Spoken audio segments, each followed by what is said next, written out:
बोलो सदगुरु बंदी छोड़ कबीर साहेब की सदा ही चलो सतनाम। साहेब बंदगी सतनाम, साहेब बंदगी सतनाम, साहेब बंदगी सतनाम, सतनाम सतनाम, साहेब बंदगी सतनाम, साहेब बंदगी सतनाम। ठीक है, सतनाम, साहेब बंदगी सतनाम, साहेब बंदगी सतनाम, साहेब बंदगी सतनाम, सतनाम साहेब बंदगी। चलो बैठ जाओ सारे।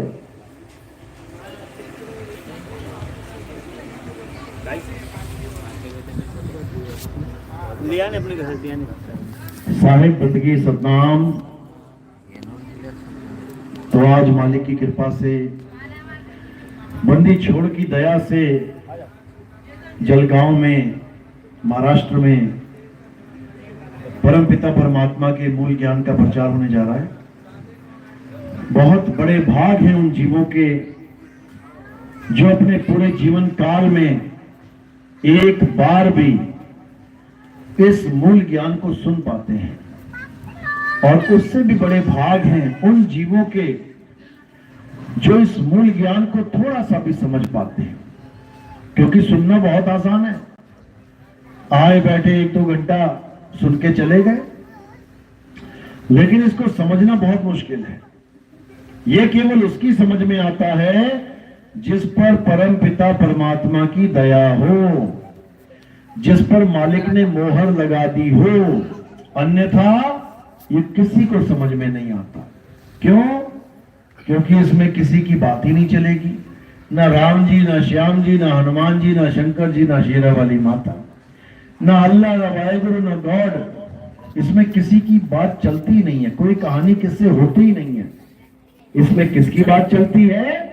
सत्य और असत्य है, बस दो ही चीजें हैं इस संसार में। जानने योग्य केवल 2 ही चीजें हैं। अगर ये 2 चीजें जान ली तो समझ लो तुमने राम को भी जान लिया, श्याम को भी जान लिया, हनुमान को भी जान लिया, शेरा वाली माता को भी जान लिया, अल्लाह को जान लिया, वाहिगुरु को जान लिया, गॉड को, सबको जान लिया। कुछ बचा ही नहीं अलग से जानने के लिए। 2 ही चीजें हैं, सत्य और असत्य। तो क्या बोलते हैं गीता में कि हे अर्जुन, तत्वदर्शी संतों ने इस दुनिया में केवल 2 प्रकार के तत्वों की व्याख्या की है। अध्याय 2 16वां श्लोक जब पढ़ोगे तब समझ में आएगा। 2 प्रकार के तत्वों की व्याख्या की है किसने? तत्वदर्शी संतों ने। कौन कौन से? एक असत्य और एक सत्य, और कुछ नहीं। तो क्या करना है? असत्य को जानकर उसको त्याग देना है, और सत्य को जानकर उसको अपना लेना है। बस 2 ही चीजें करनी है। तो आज के सत्संग में यही सत्य और असत्य की पूरी जानकारी आपको मिलेगी। ध्यान से सुनना है, एक एक शब्द पे विचार करना है, उसके बाद मालिक की कृपा होगी, आपका विवेक जगेगा, फिर आप सत्य और असत्य को अच्छी तरह समझ पाओगे। सारी कहानी घुल के एकदम आ जाएगी, फिर कोई भरम नहीं, कोई बंधन नहीं, सब मुक्त हो जाएंगे। तो आज का सत्संग शुरू करने से पहले परमात्मा के नाम पे जयकारा लगाएंगे, फिर सत्संग शुरू करेंगे। बोलिए परमपिता परमात्मा की, सदगुरु बंदी छोड़ कबीर साहेब की, सभी संतों की, सभी भक्तों की, सदगुरु मदनपति साहेब की, सदगुरु राम सेवक साहेब की, सदगुरु जवाहरपति साहेब की, सदगुरु विराटपति साहेब की, कलीनापुर धाम की, सभी संतों की, सत्संग कराने वालों की, इनके माता पिता की, इनके बाल गोपाल की, गांव नगर बस्ती की, आज के आनंद की, सकल हंस को बंदगी साहेब बंदगी सतनाम सतनाम। तो परमात्मा भी यही समझा रहे हैं कि जब तक तुम्हारे जीवन में सत नाम नहीं आ गया, सत नाम, एक कौन सा नाम है? असत नाम। क्योंकि 2 ही चीजें हैं बस,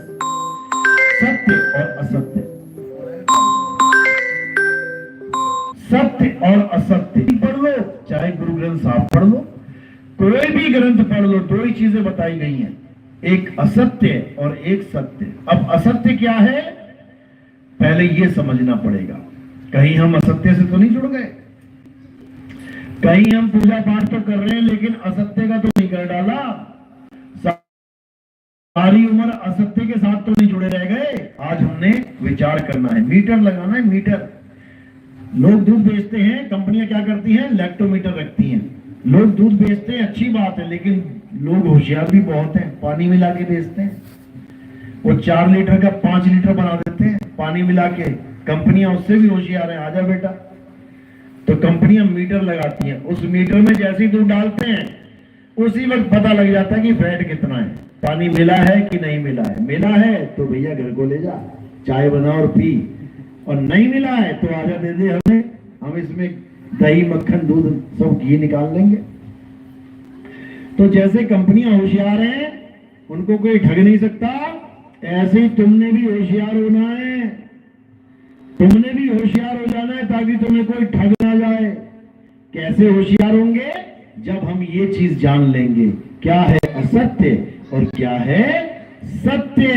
तो पहले असत्य की डेफिनेशन समझ लो, असत्य की परिभाषा समझ लो। क्या कहते हैं, हे अर्जुन, अध्याय 2 16वां श्लोक। हे अर्जुन, इस दुनिया में 2 प्रकार के तत्व हैं, एक असत्य और एक सत्य। असत्य क्या है, जो जन्मता और मर जाता है, जो पैदा होता है और जिसका विनाश हो जाता है, वो असत्य है। क्या है असत्य, ये काया असत्य है। किसकी काया पैदा नहीं हुई और किसकी काया खत्म नहीं होगी, हाथ खड़ा करो जरा। सबकी काया पैदा हुई, सबकी खत्म हो जाएगी। तो काया सत्य है या असत्य, असत्य है, झूठ है।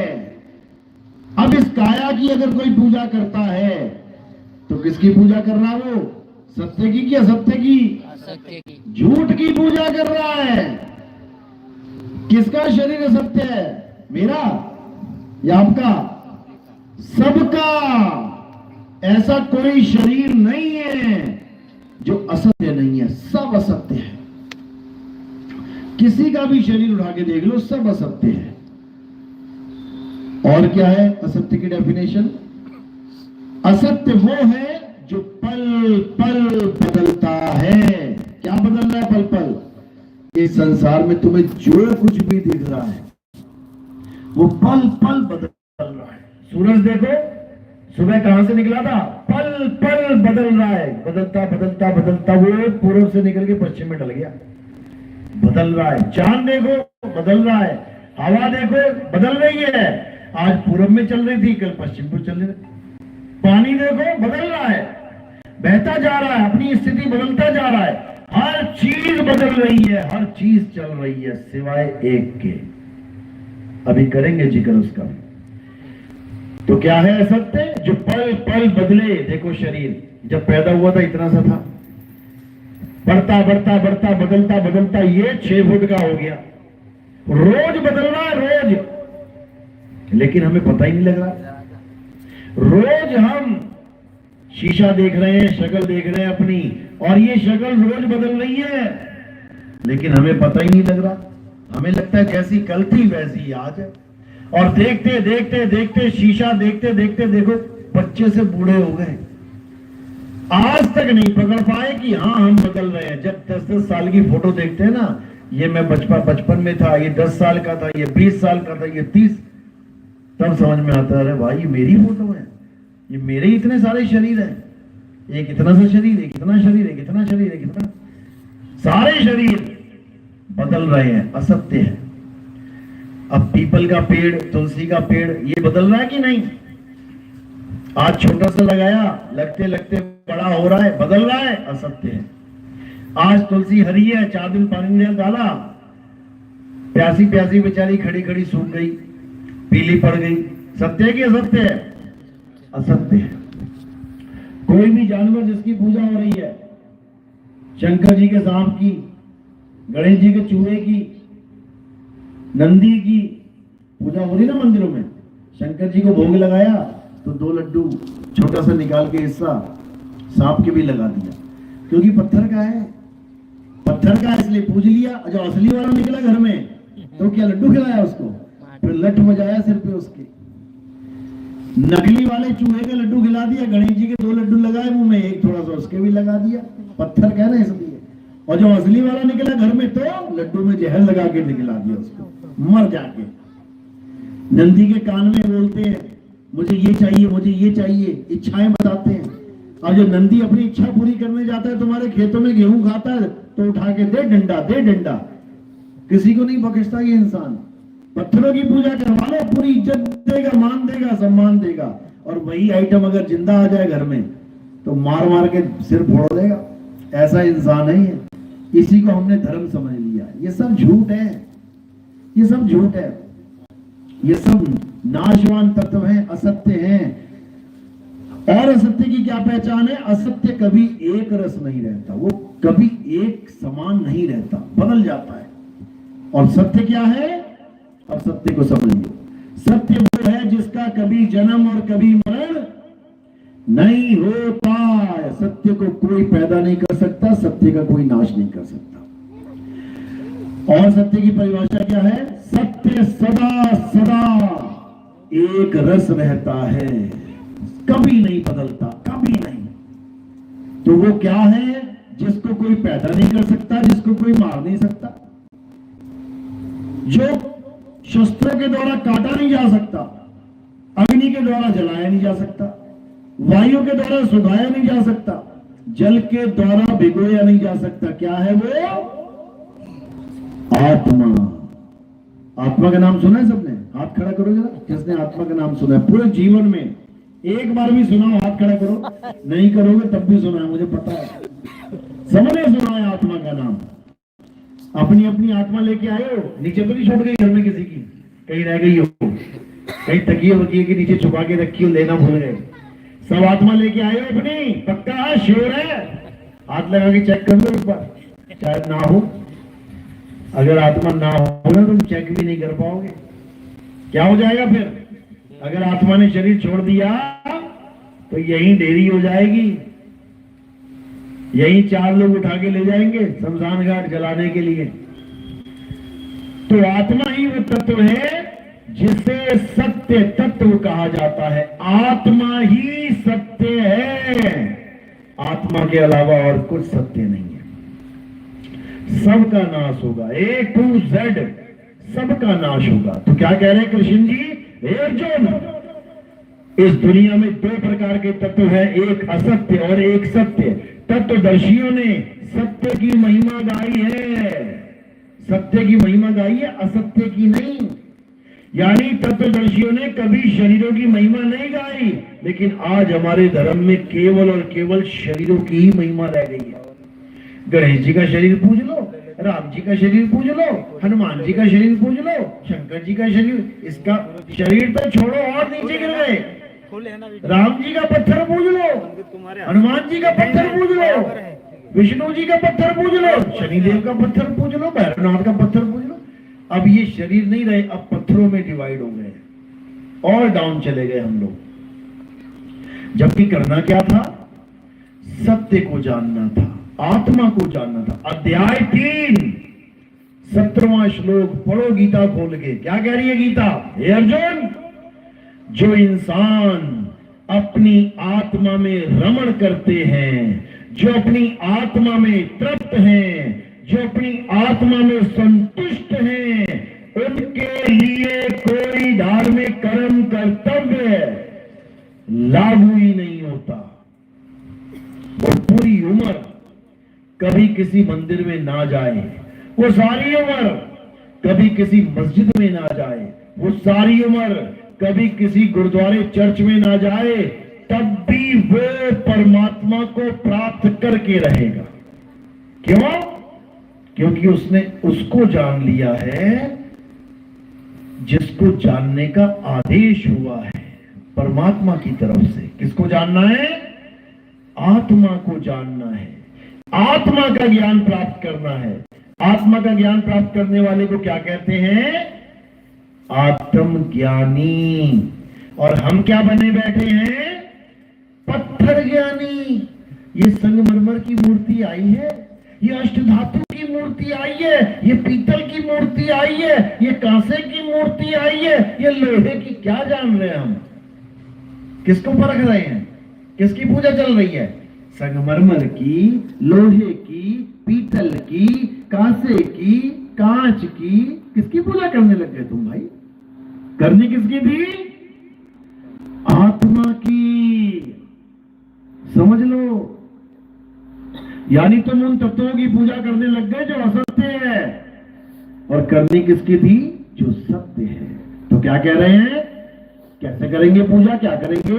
कैसे प्राप्ति होगी? अध्याय 4 34वां श्लोक। हे अर्जुन, अगर तुम सत्य को प्राप्त करना चाहते हो, अगर तुम आत्मा को जानना चाहते हो, तो क्या करो? मंदिर मस्जिद गुरुद्वारे जाओ? बिल्कुल नहीं।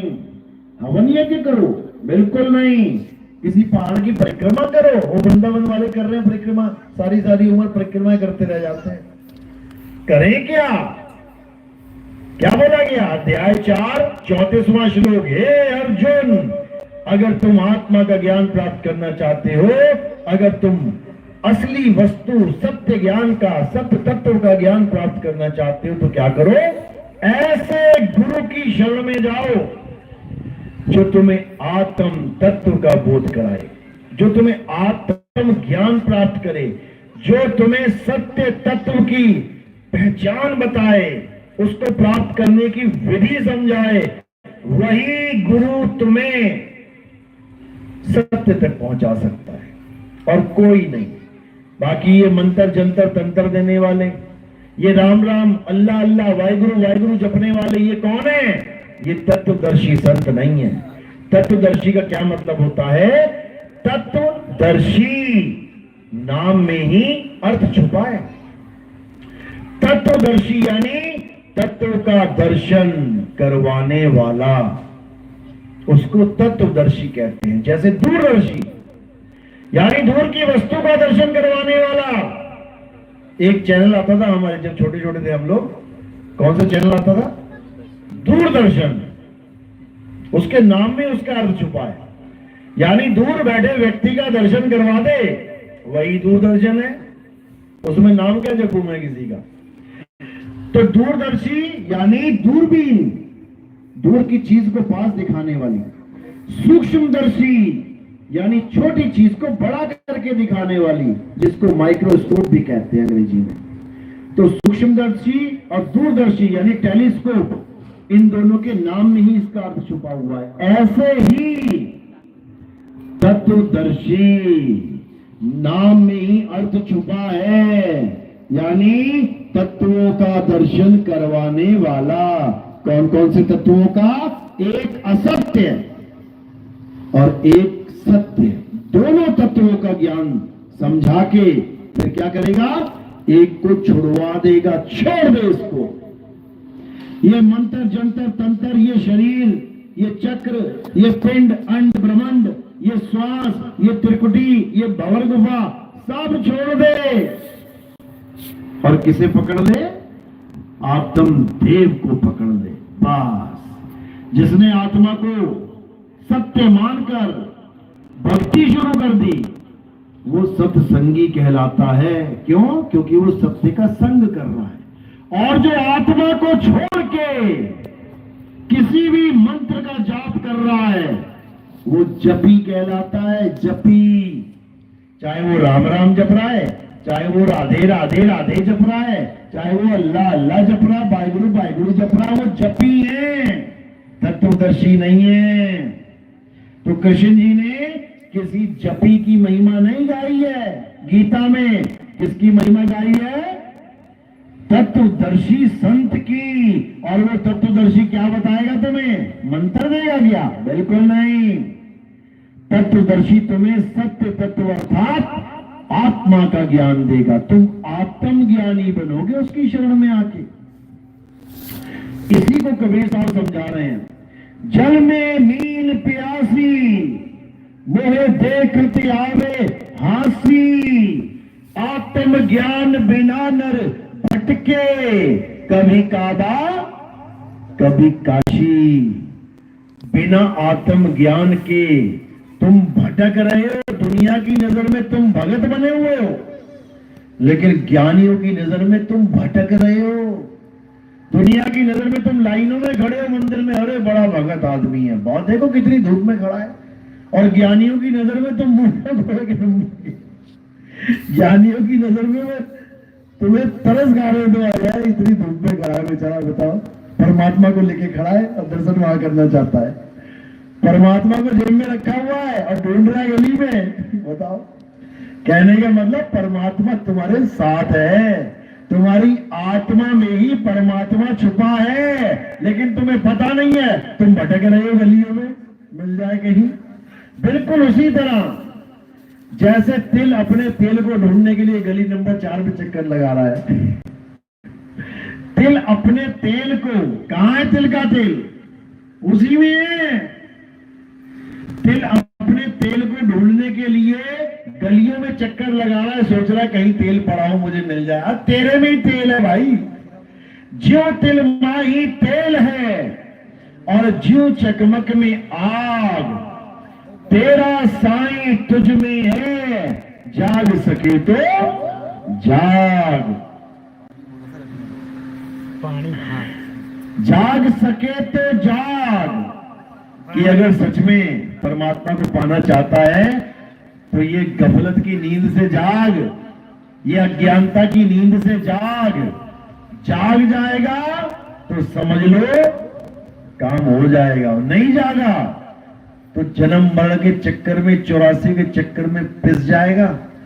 अभी तो बैठे हुए मजे से इंसान बन के, गर्मी लगी तो कूलर चला लिया, एसी चला लिया, ठंड लगी तो हीटर चला लिया, रजाई ओढ़ ली, पानी चाहिए टूटी घुमा के पानी ले लिया, आग चाहिए लाइटर जला लिया, सब कुछ मिल रहा है। और एक बार भी 84 में चले गए ना, बन गए कहीं पे हिरण जाके, तो पहले तो शेर दौड़ाएगा 10-15 किलोमीटर, बच गई जान तो गले में सांस नहीं आएगी, भाग भाग के थक जाओगे, प्यासे पानी की दौड़ में भागोगे, आगे तालाब मिलेगा, अंदर मामा छुपा बैठा, आजा भांजे तेरा इंतजार है। एक घूंट पाने के लिए, एक घूंट पानी पीने के लिए अपनी जान दांव पे लगानी पड़ जाएगी, याद रखना। बस जैसे गर्दन डालोगे ना अंदर, मुंडी दबोच लेगा, फिर फड़फड़ाओगे। अभी तो जितने मर्जी लीटर पानी पी लो, मौज ही मौज लगी हुई है, लेकिन ये केवल इंसान जन्म में लगी हुई है, याद रखना। इंसान जन्म के अलावा और कोई जन्म नहीं है जिसमें मौज लगी है, ये इंसान जन्म का ही खेल है, इसके अलावा कोई खेल नहीं है। जितने मर्जी ऐश कर लो, जितने मर्जी बढ़िया बढ़िया कपड़े पहन लो, ये लाल पीली गुलाबी साड़ियां पहन लो, उसके बाद कपड़े नहीं मिलेंगे। किसी गाय को देखा है पेटीकोट ब्लाउज पहन के घूम रही हो? किसी बकरी को देखा है 16 श्रृंगार करके घूम रही हो? मैं करेगी, 2 सींग पे, 2 लग गए माथे पे सींग और पीछे लग गई पूंछ, घूमती रहो। अभी तो अच्छा इंसान जन्म मिला है, लेडीज बन के बैठे हैं, जेंट्स बन के बैठे हैं, फिर बकरा कुत्ता हाथी घोड़ा बन के बैठना पड़ेगा। जो तुम कह रहे हो गाय हमारी माता है, गाय में 33 करोड़ देवता हैं, उसकी आंख देखना, ये आंसू पूरी लाइन हो जाएगी काली यहाँ पे रो रो के।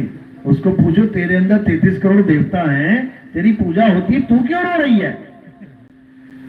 वो कहेगी तुझे बता रही हूं कि ये देख ले क्या हाल हो रहा है, कहीं तू मत बन जाना जाए।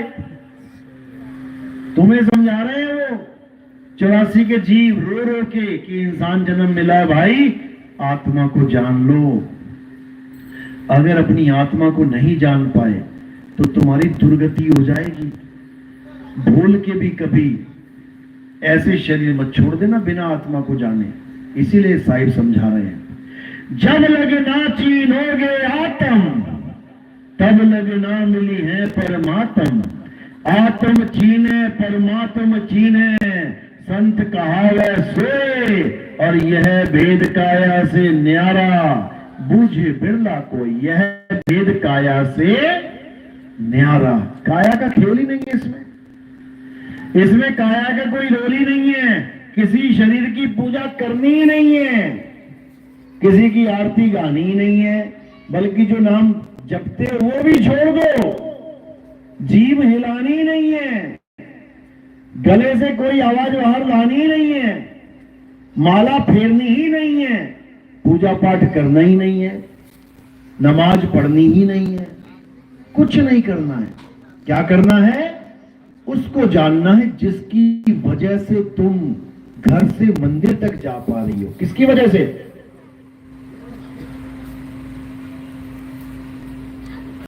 डीजल की वजह से, पेट्रोल की वजह से? किसकी वजह से चल रही हो तुम? क्या डलता है गाड़ी में, डीजल या पेट्रोल? किसकी वजह से चल रहे हैं हम? आत्मा की वजह से। तुम आत्मा की वजह से अपने घर से मंदिर तक, अपने घर से मस्जिद तक, अपने घर से गुरुद्वारे तक, अपने घर से चर्च तक जा पा रही हो। तुम्हारी आत्मा की वजह से तुम चल पा रही हो। लेकिन भगवान किसको मान रही हो? वो जो पत्थर पड़ा हुआ है, जो चल नहीं सकता, उसको गिरा दो, अगर टेढ़ा कर दो, उसको कहो भगवान जी उठ जाओ, उठ नहीं सकता। समझो, तुम गिर गई, अभी 2 मिनट में उठ जाओगी, और भगवान गिर गए, कहेंगे उठा ले भाई, उठा ले। वो ना उठ पाएंगे। कारण क्या है? आत्मा। तुम्हारे पास आत्मा है, उस पत्थर के पास आत्मा नहीं है, जिसको तुम आत्मा समझ के, परमात्मा समझ के पूज रहे हो। बिल्कुल गलत है ये, क्योंकि तुम उस तत्व की पूजा कर रहे हो जो तोड़ा जा सकता है, फोड़ा जा सकता है। कृष्ण जी यही समझा रहे हैं, हे अर्जुन, आत्मा अखंड है, आत्मा का पुजारी भी अखंड हो जाता है, और मूर्तियां खंडित हो जाती हैं। मूर्तियां खंडित हो गई, पंडित जी उठा के मूर्ति कहां कर देंगे? कहीं पीपल के नीचे रख देंगे, कहीं नदी के किनारे रख देंगे। बताओ, अरे उस खंडित भगवान की पूजा ही क्यों करें जो खंड हो जाए? असल में अखंड की पूजा करनी है, उसी का ज्ञान मूल ज्ञान है, उसी का ज्ञान आत्म ज्ञान है। तो यही समझा रहे हैं, अखंड साहिब का नाम और सब खंड है, खंड मेर सुमेर, खंड ब्रह्मांड है। ये पूरी दुनिया खंडित हो जाएगी, फिर भी कौन खंडित नहीं होगा? आत्म देव, देवों के देव महादेव, आत्म देव कभी खंडित नहीं होंगे। उसकी पूजा करनी है। हे अर्जुन, जो आत्मा की पूजा करते हैं, जो आत्मा में स्थित हो जाते हैं, वो स्थित प्रज्ञ कहलाते हैं। और जो शरीरों की पूजा करते हैं, वो जन्म मरण के चक्कर में धक्के खाते हैं। कोई बचाने वाला नहीं है। इसलिए सबसे पहला कर्म क्या करना है? गीता पढ़नी है। गीता पढ़ो, गीता को समझो, एक एक बात खुल के समझाई गई है उसमें। लेकिन तुम गीता पढ़ते नहीं, और तुम्हें गीता घर में रखने दी जाती नहीं, इसीलिए अज्ञानता में जी रहे हो। पंडित जी गीता घर में अलाउड नहीं करते जल्दी। पंडित से पूछोगे ना, पंडित जी महाभारत ग्रंथ जो है, गीता उसका छोटा सा पार्ट है, कि महाभारत ग्रंथ हम घर में रख लें क्या? पंडित जी पता क्या कहेंगे? नहीं नहीं नहीं नहीं नहीं, महाभारत नहीं रखनी। क्यों पंडित जी? अरे घर में लड़ाई हो जाएगी, भाई भाई लड़ पड़ेंगे आपस में। क्यों? क्योंकि महाभारत में झगड़ा ही तो हुआ है भाई भाई का। जैसा ग्रंथ रखोगे वैसा आचरण हो जाएगा। अब उनको पूछो, पंडित जी फिर क्या रखें? रामचरितमानस रखो, रामायण रखो। उससे क्या होगा पंडित जी? उससे तुम्हारी भक्ति बढ़ेगी। अच्छा, महाभारत रखने से युद्ध हो जाएगा, क्योंकि महाभारत में युद्ध की कहानी है। रामायण रखने से कहीं मेरी बीवी को उठा के ले गया कोई, क्योंकि उसमें बीवी उठाने की कहानी भी है। फिर मैं क्या करूंगा? अगर मेरे पिता ने मुझे वनवास भेज दिया, 14 साल का बेदखल कर दिया, तो मैं क्या करूंगा? कहानी तो उसमें भी वही है। अगर ग्रंथ में लिखी हुई कहानी की वजह से हमारा जीवन ढल जाएगा वैसा ही, तो महाभारत से ज्यादा खतरनाक कहानी है रामायण की। समझ लो, तुम्हारी बीवी भी उठ जाएगी और तुम्हें देश निकाला भी हो जाएगा। जंगल में जाके रोटियां बनाना फिर। क्यों? पंडित जी क्यों अलाउड करते हैं? पंडित जी महाभारत इसलिए अलाउड नहीं करते और रामायण इसलिए अलाउड करते हैं, क्योंकि महाभारत से यानी गीता से आपका मोह भंग होता है शरीरों से। जब गीता पढ़ोगे हर जगह आत्मा आत्मा आत्मा लिखा होगा तो तुम्हारी बुद्धि विवेक काम करना शुरू करेगी। आत्मा, अच्छा शरीर नहीं, नहीं, अच्छा शरीर नाशवान है, हाँ शरीर माया है, हाँ आत्मा माया से रहित है, हाँ आत्मा अजन्मा है, हाँ। आपका मोह भंग होने लग जाएगा। किससे? शरीरों से। और किसकी पूजा में लीन होने लग जाओगे? आत्मा की। लेकिन रामायण से तुम शरीरों के पुजारी बन जाओगे। किस किस के? राम जी के, सीता जी के, हनुमान जी के, लक्ष्मण जी के।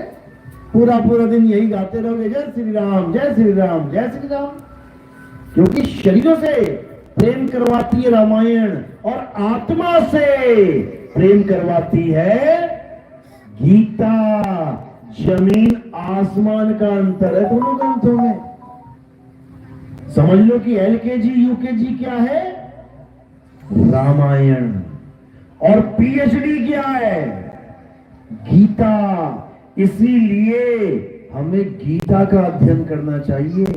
रामायण तो बिना पढ़े भी जय श्री राम पे नाच लोगे, लेकिन आत्मा का ज्ञान बिना गीता के होने वाला नहीं है। इसलिए हे अर्जुन, आत्म तत्व को जानो।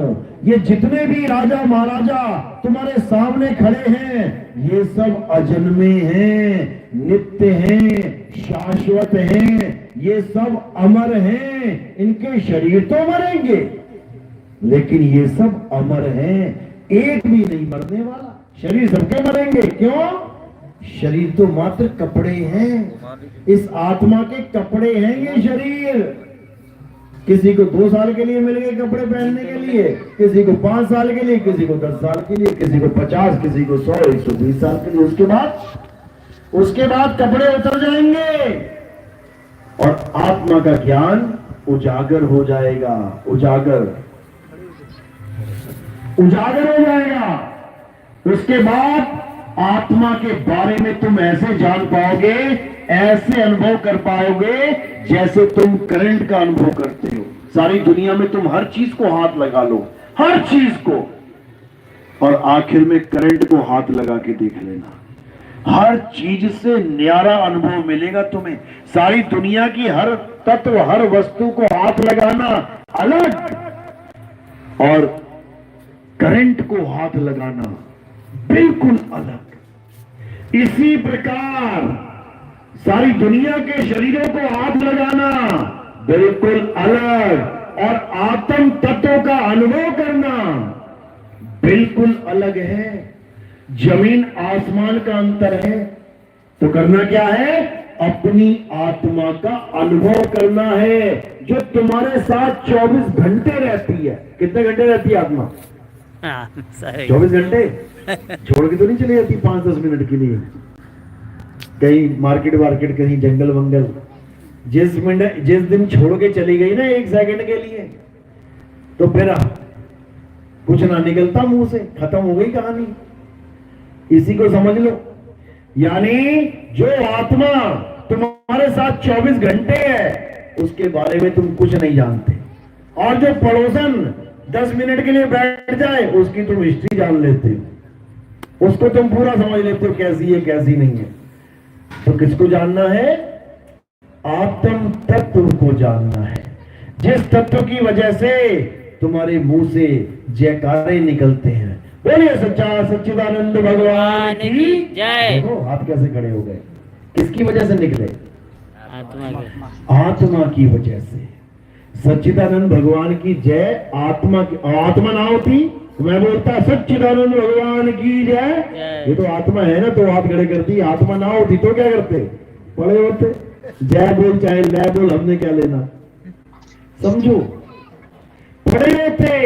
जैसे एक मुर्दा पड़ा है, हिंदू का मुर्दा, मुसलमान का मुर्दा, सिख का मुर्दा, ईसाई का मुर्दा, और तुम सारी उम्र बोलते रहो अल्लाह अकबर, बोलो अल्लाह अकबर, बोलो जय श्री राम, बोलो सत श्री अकाल। बोलेगा क्या कोई? अरे आत्मा की वजह से बोल रहा है, और आत्मा को ही नहीं जान रहा है। समझ में नहीं आती कहानी। भगवान के लिए लड़ रहा है, हिंदू मुसलमान लड़ रहे हैं आपस में, किसके लिए? एक भगवान राम के लिए, एक मुसलमान अल्लाह के लिए। और लड़ किसकी वजह से रहे हैं? आत्मा की वजह से। सोचो, जिस आत्मा की वजह से सबके जयकारे लगा पा रहा है, उसकी वजह से लड़ रहा है। और अल्लाह राम छुपा कहां है? उसी की आत्मा में छुपा हुआ है, उसी की आत्मा में छुपा हुआ है। इसीलिए वो कभी वापस बाहर नहीं आता। तुम्हारे लिए कोई आदमी लड़ रहा हो, तुम उसकी मदद करने के लिए पहुंच जाओगे, मेरे लिए लड़ रहा है ये, मैं तो इसकी मदद करूंगा। अभी हिंदू मुसलमान लड़ने लगे तो क्या होगा? किसी ने काट दिया, किसी ने मार दिया, लाशें बिछी हुई हैं। ना अल्लाह आया ना राम आया देखने के लिए कि मेरे बच्चों का क्या हाल है। कौन आएगा वहां देखने के लिए? कौन आएगा मदद करने के लिए? एम्बुलेंस आएगी करती हुई, ना राम आया ना अल्लाह आया, उठा उठा के लेके जाएगी हॉस्पिटल। ना अल्लाह को तरस आया ना राम को तरस आया कि तेरे नाम के पीछे लड़ रहे हैं, तू पहुंचा दे हॉस्पिटल। कोई ना पहुंचाता, बल्कि वो तो कह रहा है लड़ ले और मर ले जा, मैं ना फिक्र करता तेरी। क्यों? क्योंकि उसको इससे मतलब ही नहीं है कि कौन मेरे लिए लड़ रहा है कौन नहीं लड़ रहा, उसको मतलब ही नहीं है। दिक्कत ये है। तो राम कहां छुपा है? अल्लाह कहां छुपा है? हमारी आत्मा के अंदर। और क्या करना पड़ेगा? अपनी आत्मा को जानना पड़ेगा।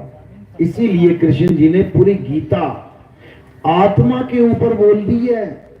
पढ़ो उसको, हर श्लोक तुम्हें आत्मा के ज्ञान की तरफ लेके जाएगा। शरीरों को तो मिथ्या बोला उन्होंने, यहां तक बोल दिया, हे अर्जुन, जो मुझे एक इंसान की तरह समझता है, इंसान की तरह मतलब एक सिर, दो हाथ, दो पैर, पेट का, कंधे, जांग, ऐसा ही होता है इंसान।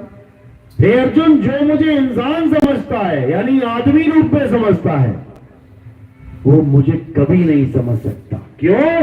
क्योंकि मैं आदमी, औरत, नपुंसक ये नहीं हूं। मैं कोई शरीर नहीं हूं, मैं शरीरों के अंग नहीं हूं। मैं क्या हूं? मैं आत्मा हूं। मुझे जानने के लिए तुम्हें अपनी आत्मा का अनुभव करना पड़ेगा, तब तुम जान पाओगे कि मैं हूं क्या। नहीं तो तुम खुद को भी शरीर और मुझे भी शरीर मानते ये जन्म बर्बाद करके चले जाओगे। हम शरीर नहीं है, शरीर तो हम छोड़ देंगे यहाँ पे मिट्टी में मिलने के लिए, आग में जलने के लिए। हम आत्मा हैं, समझ लो। लोग कहते भी हैं मेरी मां मुझे छोड़ के चली गई, और लेटी तो है, कहां चली गई? पहले पूरी जाती थी शरीर के साथ बाजार में, तब कहते थे मेरी मां बाजार गई है। क्यों? आत्मा और शरीर दोनों गए हुए हैं, तब कहते थे मेरी मां बाजार गई है। आज शरीर यहां पड़ा हुआ है और फिर भी कह रहे हैं मां छोड़ के चली गई, लेटी तो है। ये कौन है फिर? आज तक तो इसी को मां समझते थे, 70 किलो की मां। अब 70 किलो की मां लेटी हुई है, अब कह रहे मेरी मां छोड़ के चली गई। अरे 70 किलो तो यहां पड़ा, छोड़ के कौन गया? आत्मा। तो मां कौन है? आत्मा या शरीर? जो चली गई वो है मां, जो पड़ा हुआ है वो क्या है? पिंजरा। क्या है वो? उपमा। उपमा पड़ा हुआ है, यानी कि ढेरी पड़ी है, मिट्टी की ढेरी, आटे की ढेरी, समझो। जो खाने वाली थी ना वो उपमा, वो चली गई और ये पड़ा हुआ उपमा। तो इसी को समझना है, यानी आत्मा ही मां, आत्मा ही पिता, आत्मा ही भाई बंधु सखा है, शरीर नहीं है। ना मां शरीर है, ना पिता शरीर है, ना भाई शरीर है, ना बच्चे शरीर हैं, ना हमारा कोई गुरु शरीर है। समझ लो, हम में से कोई भी शरीर नहीं है। जैसे लाल पीले कपड़े, पीले हरे पहन के बैठे हैं, हम में से कपड़ा कौन है? बताओ जरा, हम में से कपड़ा कौन है? अरे कपड़े तो हमने पहन रखे हैं, हम कपड़े थोड़ी नहीं है। हमने कपड़े पहन रखे, दुकानों से खरीद के पहन लिए, हम कपड़ा थोड़ी नहीं हो गए। इसी प्रकार हमने शरीर भी पहन रखे हैं। कहां से खरीदे ये शरीर? कपड़े तो दुकानों से खरीद लिए, शरीर कहां से खरीदे? कहां मिले शरीर हमें? किसी गली में पड़े हुए थे क्या? उठा के पहन लिए। ये शरीर कहां से लेके आए हैं हम लोग? कहां से? माँ के गर्भ से लेके आए हैं। सोचो कहां मिलते हैं शरीर, जाके कहां जाना पड़ जाता है शरीर लेने के लिए? माँ के गर्भ में घुसना पड़ जाता है। तो इसी को कुंभी नरक बोला गया, यानी तो इसी को कुंभी नरक बोला गया, यानी कि कुंभ की तरह एक नरक। कुंभ का मतलब क्या होता है? इलाहाबाद वाला कुंभ नहीं कि तुम्हें इलाहाबाद वाला प्रयागराज वाला कुंभ नजर आ रहा है। कुंभ का मतलब होता है घड़ा। किसी माँ का पेट देखोगे गर्भवती का तो कैसा दिखेगा? घड़े की तरह। उस घड़े में कौन बैठा हुआ है? उल्टा लटका हुआ, उसमें कौन? जीव उल्टे लटके पड़े हैं। इसी को कुंभी नरक बोला जाता है। इसी में वो त्राहिमाम त्राहिमाम करता है, इसी में उसकी हालत खराब होती है। परमात्मा से अरदास करता है, हे भगवान एक बार निकाल लो, बस एक बार निकाल लो, 24 घंटे तेरा नाम लूंगा मैं, एक बार निकाल लो। और बस एक ही बार निकालते हैं, फिर भूल जाता है जगदीश को। कहता है निकल, वो है ना, सुना ना, एक आदमी चढ़ जाता है खजूर तोड़ने के लिए, चढ़ जाता है, चढ़ता जाता बहुत टॉप पे पहुंच जाता है, खजूर जेब में डालता है, नीचे देखता है तो हालत खराब हो जाती है। कहता है हे भगवान ये कहां आ गया मैं? डर के मारे बेचारे की हालत खराब हो जाती है। 400 फुट लंबा खजूर। अब ऊपर से कहता है भगवान मैं 1000 रुपए का प्रसाद चढ़ाऊंगा, मुझे बस 50 फुट नीचे उतार दो। उतरता है 50 फुट, फिर कहता है भगवान 1000 तो ज्यादा है, मैं आपको 800 रुपए का प्रसाद चढ़ाऊंगा, 50 फुट उतार दो। 50 फुट और उतर जाता है। कहता है भगवान 800 भी ज्यादा है, 500 का प्रसाद चढ़ाऊंगा मैं, 100 फुट और उतार दो। तो 400 में 200 फुट उतर जाता है। करते करते करते जब 10 फुट रहता है, कहता है भगवान अब तो 10 फुट रह गया, छोड़ अब क्या करना, अब तो मैं उतर ही जाऊंगा, रहने दे, काहे का प्रसाद चढ़ाऊं मैं। तो ये इंसान की फितरत है, एक बार निकाल दो मुसीबत में बोलता है, और जब बाहर आ जाता है तो कहता है कौन भगवान, कैसा भगवान, हम ना मानते भगवान होता है। अभी नहीं मान रहा बेटा, जब गर्भ में फंस जाएगा ना जाके, फिर तेरा बाप भी मानेगा कि कुछ ना कुछ तो है। तो उसी को जानना है जो कुछ ना कुछ है, उसी को जानना है। वो कौन है? वो आत्म देव है, जो तुम्हारी रक्षा करता है, गर्भ में भी रक्षा करता है। कैसे करता है पता है? तुम्हारी सूरत को खींच के चुंबक की तरह लगा लेता है अपने साथ, और 9 महीने तुम्हारे बिता देता है गर्भ के अंदर, बिना तुम्हें कष्ट हुए 9 महीने जठर अग्नि में पड़े रहते हो। इतनी हालत खराब होती है वहां पे, लेकिन मालिक दया करते हैं, और दया ऐसी करते हैं कि उसके बाद जब तुम बाहर निकलते हो उसको भूल जाता है। इसलिए बोला है गर्भवास में भक्ति कबूला, और बाहर आके उसको भूला, बाहर आके उसको भूल जाता है। समझना है और कुछ नहीं करना है। क्या करना है? उस आत्म तत्व को जानो जो राम जी को चला रहा है, जो श्याम जी को चला रहा है, जो हनुमान जी को चला रहा है, जिसके बिना कोई देवी देवता नहीं चल सकता, जिसके बिना कोई हिंदू मुस्लिम सिख ईसाई नहीं चल सकता, जिसके बिना कोई संतरी मंत्री नहीं चल सकता, उसके बिना कोई चल ही नहीं सकता। उसको जान लो, वो आत्म तत्व है। उसी को जानना परमात्मा को जानना कहलाता है। इसीलिए संतों ने बोला आत्मा सो परमात्मा। जो आत्मा को जान लेगा, जीव आत्मा की बात नहीं कर रहा, जीव तो धक्के खा रहा है।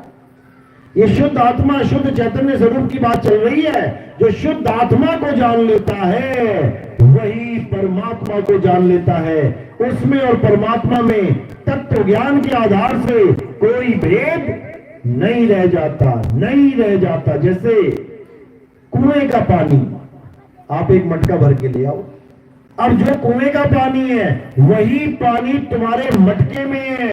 तत्व ज्ञान में कोई भेद नहीं रह जाता, याद रखो, समझ लो इस बात को।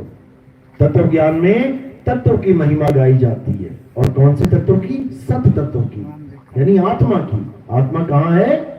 हम सब में विराजमान है।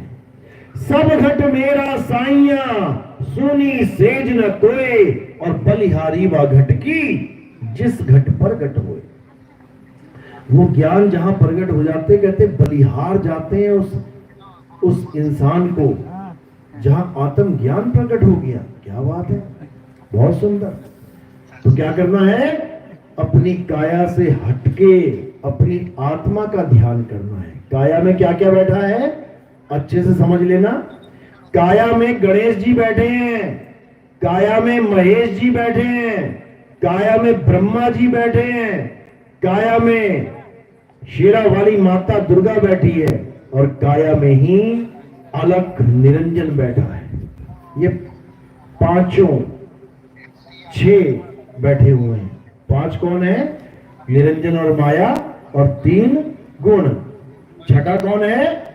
गणेश जी। कहां बैठे हैं? मूल द्वार पे, मूल चक्र पे गणेश जी का वास है। उनका क्या काम है? जो तुमने पूरा दिन खाया पिया वो सुबह बाहर करवा देना, निकालो इसको बाहर, यानी मल त्याग करना, गंदगी निकालना, ये गणेश जी का काम है।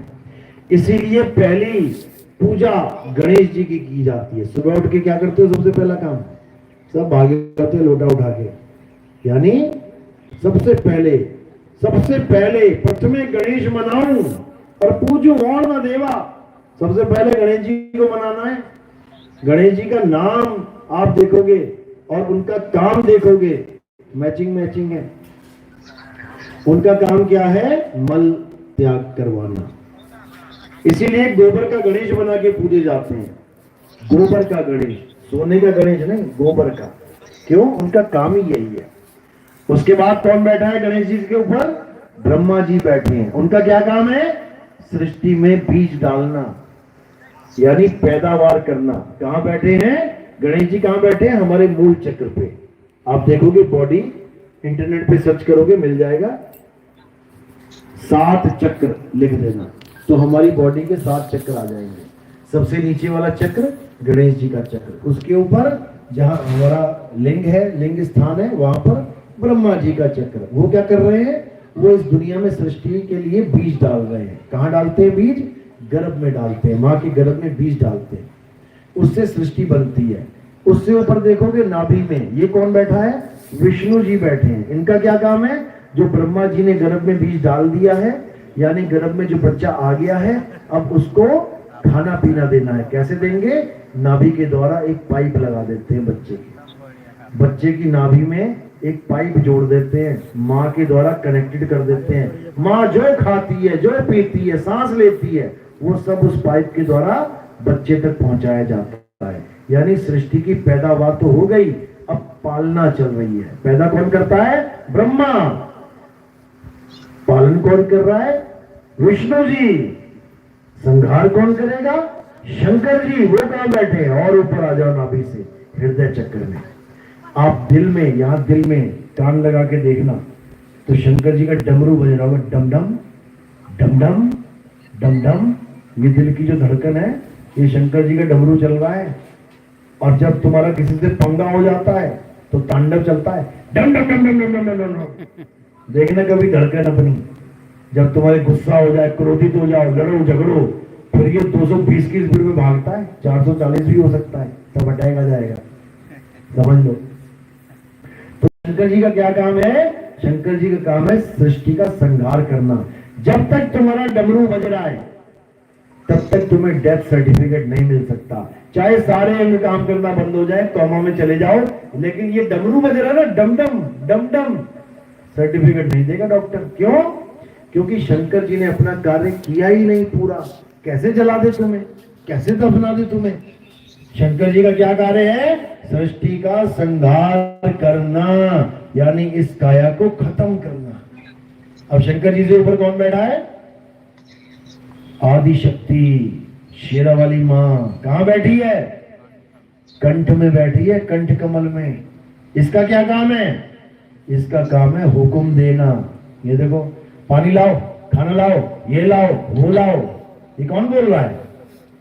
ये कंठ में बैठी हुई महारानी बोल रही है। और किसका हुक्म सुन के बोल रही है? उसके पति का। वो कौन है? ये बैठा है यहाँ पे चौधरी, मन। ये जो कहता है ना, ये बोल नहीं सकता। तुम्हारा मन कुछ बोल नहीं सकता, किसी को मन की आवाज नहीं सुनाई दे। ये पता नहीं मन में क्या सोच रहा है, काश मुझे सुनाई दे जाता। क्योंकि मन में तुम कुछ भी सोच लो, बोल नहीं सकता ये मन। बोलने की ड्यूटी किसकी लगी है? घरवाले की, समझ लो।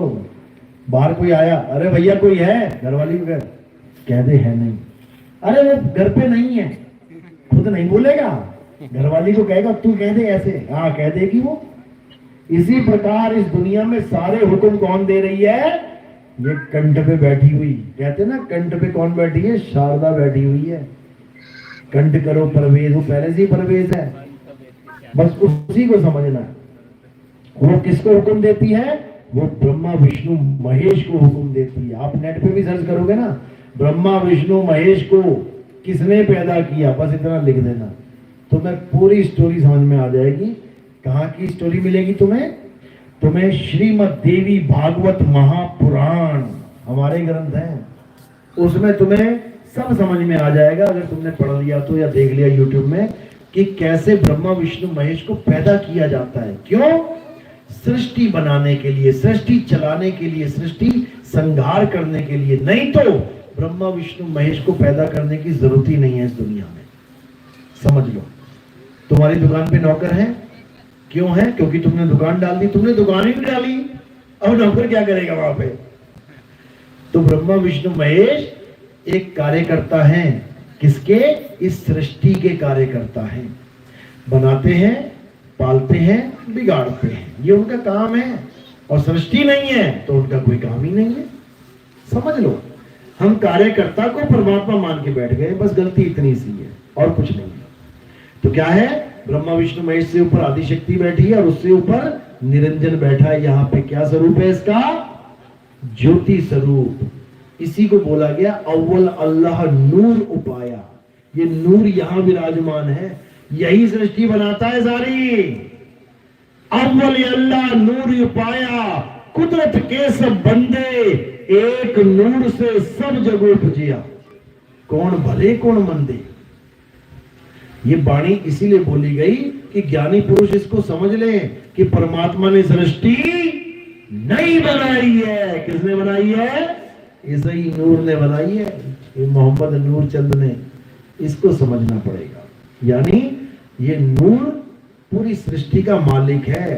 सारे बाबा, सारे देवता, सारे योगी कहां ध्यान लगा के बैठे हैं? यहां पे। क्या दिखता है उनको? नूर दिखाई देता है, प्रकाश दिखाई देता है। वही प्रकाश क्या है? हमारा मन है, जो सुबह से शाम तक तुम गुलामी करते हो ना, जिसकी, जो सुबह से शाम तक तुम्हें उंगलियों पे नचाता है ना, वो यही है। सुबह सासू माँ कह रही, अरे बहू उठ जा, अरे उठ जा बहू, 10 बज गया। बहू ना उठती, क्यों? मन नहीं कर रहा। यानी सासू माँ का कहना नहीं मान रही है और मन का कहना मान रही है। मन कह रहा लेटी रहे, अरे लेटी रहे, ठीक है मन जी, लेट लेते। सासू माँ का कहना गया भाड़ में और मन का कहना रख लिया सिर पे। अब उठी, नहाई धोई, कौन सा साबुन लगाया? मन पसंद। अच्छा जी, यहां पर भी मन बैठा है, मन की पसंद का साबुन। नहा धो के आई, अलमारी खोली, 50 साड़ियां रखी है, कौन सी पहनेगी? जो मन कर रहा है। यहां भी मन की गुलाम बैठी हुई है। पूरा दिन क्या करेगी? जो मन कर रहा है वो करूंगी। 200 चैनल है, कौन सा नाटक देखेगी? जो मन को पसंद है वही देखूंगी, और जो मन को पसंद नहीं है वो ना देखूंगी। तो क्या कर रही है पूरा दिन? मन की गुलामी। इसी मन के सारे गुलाम है, A to Z। सारे देवी देवता, सारे भगवान, सारे ऋषि मुनि, पीर पैगंबर, औलिया, सब के सब क्या है? मन के ही गुलाम है। और कबीर साहब क्या कह रहे हैं? मन के मते न चालिए, मन है पक्का दूत। यही है असली खिलाड़ी, जो छुप के खेल खेलता है। जेलें भरी पड़ी हैं इस मन के कहने पे चलने वालों की। जज पूछता है, क्या हुआ, क्यों जेल में क्यों आए, क्या हो गया था? अरे जज साहब क्या बताऊं मैं, मेरे मन ने कहा कि उसको पत्थर मार दे और मैं अपने आप को रोक नहीं पाया, पत्थर मार दिया। इस मन के कहने पे पत्थर मार दिया। उसके बाद आजा बेटा जेल में। केवल मन का खेल। अगर 2 सेकंड भी हम ये विचार कर लें कि मन ये कह रहा है करने को, ये सही है या गलत, इसका खेल वहीं खत्म हो जाएगा।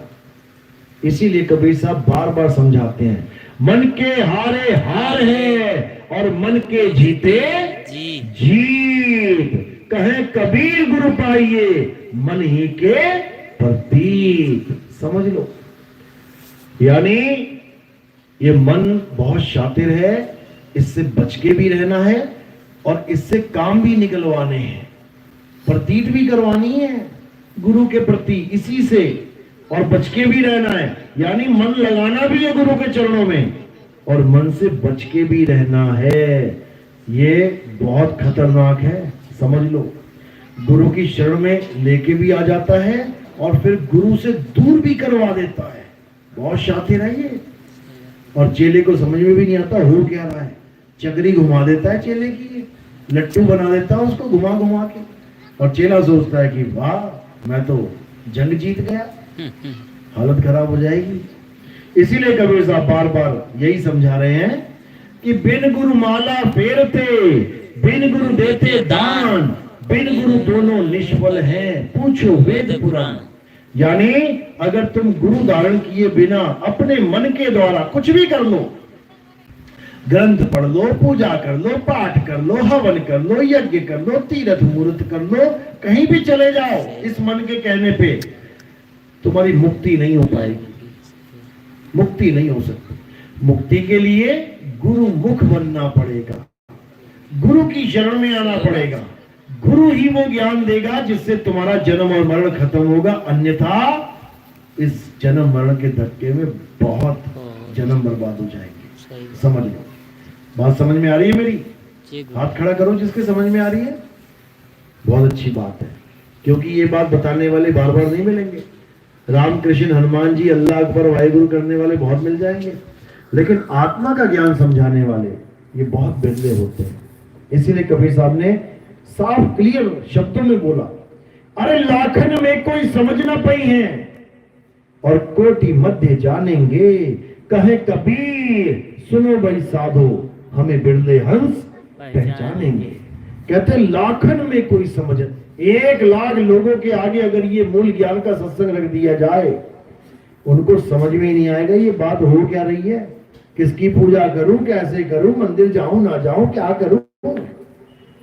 कोटि मध्य जानेंगे, 1 करोड़ लोगों के आगे अगर सत्संग रखा जाए, उसमें से 10, 15, 20 लोग निकलेंगे जो कहेंगे कि बात बिल्कुल सही है, आत्म तत्व भी सत्य है, नहीं तो किसी के बस की बात नहीं है। तो हमारे सत्संग YouTube चैनल पे आते हैं, कैद कबीर सुनो भाई साधो नितिन दास, आप ये चैनल सर्च करेंगे तो आएगा, ध्यान से सुनना सत्संग, या फिर नितिन दास के सत्संग आप इतना लिखोगे YouTube चैनल पे, हजारों सत्संग सामने आ जाएंगे। बस सुनते जाओ, सुनते जाओ, सुनते जाओ, और परमात्मा की ऐसी कृपा होगी कि तुम्हारा बुद्धि विवेक इतना हाई लेवल हो जाएगा, इतना ऊंचा हो जाएगा कि तुम असत्य और सत्य को एक क्षण में जान जाओगे। कोई भी वाणी पढ़ोगे 2 मिनट में समझ में आएगी क्या बोला जा रहा है। कोई भी पूजा पाठ देखोगे उसी वक्त समझ जाओगे कि पाखंड है कि सत्य है। कोई भी भक्ति विधि, कोई भी गुरु कुछ बताएगा, उसी वक्त जान जाओगे कि मुझे उलझाने वाली चीज है या सुलझाने वाली चीज है। ऐसी महिमा परमात्मा बख्शेगा कि तुम आत्म ज्ञानी कहलाओगे। ये मालिक की मौज होगी तब होगा, लेकिन उसके लिए पूरे विवेक के द्वारा इस ज्ञान को ग्रहण करना है, अच्छे से पढ़ाई करनी है। डॉक्टर तभी बनोगे जब अच्छे से पढ़ाई करोगे। बीच में पढ़ाई छोड़ दोगे तो क्या होगा, ना इधर के ना उधर के, इससे अच्छा तो एडमिशन ही ना लेते। तो कबीर साहब यही समझा रहे हैं कि जब तक आत्मज्ञानी गुरु तुम्हारे जीवन में नहीं आ गया, तब तक तुम्हें परमात्मा का आभास नहीं हो सकता। इसलिए पहले गुरु को धारण करना है, वो भी आत्मज्ञानी गुरु। ये मंत्र ज्ञानी गुरु नहीं करने हैं कि राम राम जपने वाले, राधे राधे जपने वाले तुम्हें तुम्हारा बेड़ा पार करवा देंगे। अरे बिना गुरु धारण किए तुम्हें सारे नाम पता है, राम भी पता है, राधे राधे पता है, ओम नमः शिवाय पता है, बताओ गुरु धारण करने की जरूरत क्या है। गुरु उसको कहते हैं जो तुम्हें ज्ञान देता है, लेकिन लोगों ने गुरु उसे बना लिया जो नाम देता है। दिक्कत तो ये है। अरे नाम तुम दो, गुरु को अपनी तरफ से दे आओ, गुरु जी ये और नाम है, इतने जपे, 2 और जप लेना, कल्याण हो जाएगा। नाम जपने से भी कल्याण होता है कभी। पानी के कितने नाम पता है आपको? पानी के कितने नाम पता है? जल सुना है ना, वाटर, नीर तोय पानी, 5 नाम हो गए ना, एक ही चीज के, एक ही वस्तु के। अब बताओ कितने नाम जपोगे मेरा गला गीला हो जाए, प्यास लगी है मुझे, कितने नाम जपने पड़ेंगे? 1 2 3 4 5, 5 छोड़ो 5000 जप लो, 5000 छोड़ो 5 लाख 5 करोड़ जप लो, तब भी गला गीला होने वाला नहीं। इसीलिए कबीर साहब ने कहा कोटि नाम संसार में, इनसे मुक्ति ना होए, और गुप्त नाम सतपुरुष का पूछे बिरला को। यानी इन करोड़ों नामों से जो हिंदुओं ने बना दिए, मुसलमानों ने बना दिए, सिखों ने बना दिए, ईसाइयों ने बना दिए, यहूदियों ने बना दिए, बौद्धिस्ट ने बना दिए, जैनियों ने बना दिए, पता नहीं किस किस ने बना दिए। इतने नाम, नामों की दुकान खोल दी, शोरूम खोल दिए नामों के। और काम क्या है? बस एक आत्मा को जान लो, किसी नाम की जरूरत ही नहीं है। यही दिक्कत है। राजा दशरथ ने एक नाम रखा था अपने लड़के का, क्या नाम रखा था? राम। अभी नेट पे सर्च करो भगवान राम के 108 नाम, ये किसने बना दिए भाई? बाप बेटे का नाम रखता है, समझ में आता है? तुम कब से राम जी के बाप बन गए कि तुम नाम पे नाम, नाम पे नाम रखते जा रहे हो? बताओ। अरे नाम कौन रखता है? कोई बच्चा पैदा हुआ कौन रखेगा? उसके माँ बाप रखेंगे नाम। तुम नाम रखने वाले कौन हो गए? हनुमान जी का एक नाम रखा, उनके माता पिता ने हनुमान। अभी नेट पे सर्च करो हनुमान जी के 108 नाम, ये किसने रख दिए भाई? ये कौन रखता जा रहा है? ये इंसान की करामात है। ये इंसान नाम पे नाम, नाम पे नाम, नाम पे नाम रखता चला जा रहा है। और जिसको ढूंढना उसको ढूंढ नहीं रहा, जो पानी पीना है वो पी नहीं रहा, पानी के नाम रखता जा रहा, जल, वाटर, नीर, तोय, पानी, फलाना ढिकाना। इसको खत्म करना है और अपनी आत्मा को जानना है। चलो, तो आज का सत्संग यही समाप्त करते हैं। अब आरती का समय है। आरती कैसे करते हैं समझ लो। हमारे यहाँ किसी काया की आरती नहीं होती। हमारे यहाँ किसी पत्थर की, कैलेंडर की, फोटो की, निर्जीव वस्तु की आरती नहीं होती। हमारे यहाँ किसकी आरती होती है? आत्म देव की आरती होती है। हमारे यहाँ गुरुदेव की आरती होती है। तो कैसे करते हैं आरती आत्मा की? ये थोड़े से फूल उठाने हैं आपने, ये मेरे सिर के ऊपर रख देने। जैसे सिर के ऊपर रखोगे ये कहां चले गए? ये काया से परे चले गए। ये काया से परे उस आत्म देव के चरणों में समर्पित हो गए। ये काया का खेल नहीं है। तो क्या करना है? फूलों को मेरे सिर के ऊपर रखना है। और कोई प्रचार प्रसार में योगदान करना चाहेगा, कोई सेवा में, प्रचार में कुछ देना चाहेगा, तो वो चरणों में रखना है। ये आश्रम का नियम है। फूल सिर पे और सेवा चरणों में।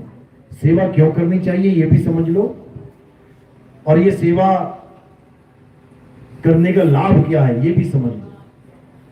हमारा जो जीवन है इंसान जन्म है, ये कितनी बार मिलता है? 84 लाख के बाद एक बार। केवल हमें ही नहीं, इस संसार में जितने भी आदमी हैं, जितने भी मनुष्य हैं, सबको केवल एक मौका मिलता है 1,84 भुगतने के बाद। यानी सांप, बिच्छू, मच्छर, मक्खी, तितली, कीड़े मकोड़े, हाथी, घोड़ा, बकरा, ये सब बनने के बाद एक बार इंसान जन्म मिला है। और सबसे ज्यादा माया जाल में कौन फंसा है? इंसान ही फंसा है। तो इस सेवा से क्या होगा?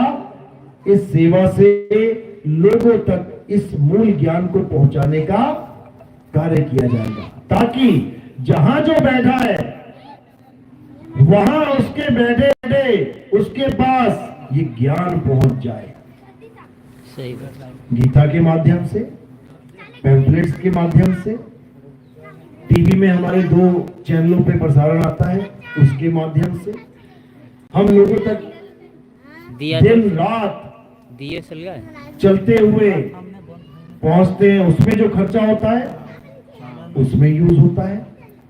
यानी जनता का पैसा जनता में ही लगाना हमारा धर्म है। हमने अपने लिए भी कोई आश्रम, कोई ऐसा कोई मंदिर ये नहीं बनाया और ना ही बनाएंगे, क्योंकि हजारों लाखों आश्रम बने पड़े हैं, हजारों लाखों मंदिर बने पड़े।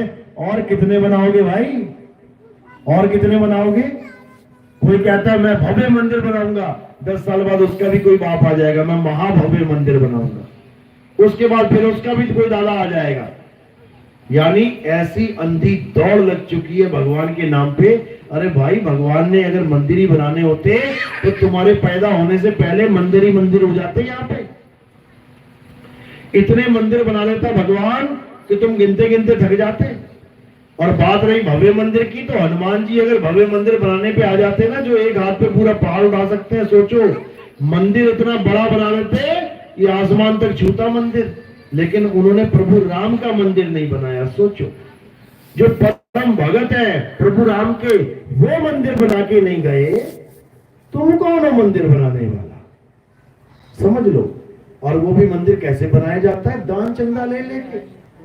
हमने सुना था जो गरीब होता है, जो गांव में सबसे बड़ा गरीब होता है, सबसे ज्यादा, उसका घर बनाने के लिए दान चंदा इकट्ठा करके घर बनाया जाता है। सुना है हमने, आपने भी सुना होगा। गरीबों की शादियां होती है लड़कियों की, दान चंदा ले लेके होती है। अरे भगवान कब से गरीब हो गया भाई? तो भगवान का घर तुम दान चंदा मांग के बना रहे हो? जो सारी दुनिया बना दे, सूरज चांद सितारे बना दे, उसका मकान, उसका मंदिर तुम दान के पैसों से बनाओगे? क्या बात है, भगवान को भिखारी बना दिया तुमने। भगवान को किसी मंदिर की जरूरत नहीं है, क्योंकि वो पहले से तुम्हारे मंदिर में बैठा है। मंदिर का मतलब क्या होता है?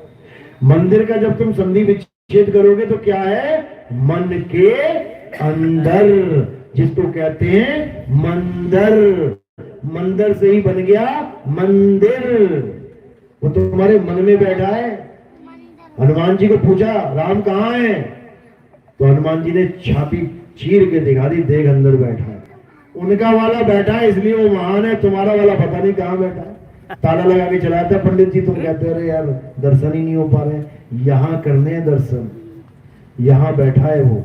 कैसे करोगे? जब तुम्हारे जीवन में आत्म ज्ञानी गुरु आएगा।